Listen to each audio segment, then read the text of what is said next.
Hari ini kita lebih latihan ke regeneration training untuk pengembalian kondisi. Kita lihat kondisi awal mereka datang.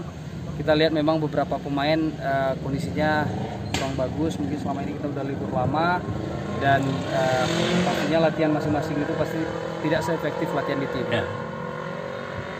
Ada berapa pemain yang absen hari ini? Yang hadir 10. Ya.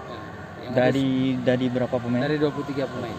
Gabung kemungkinan mulai besok kita udah mulai ada tambahan beberapa pemain.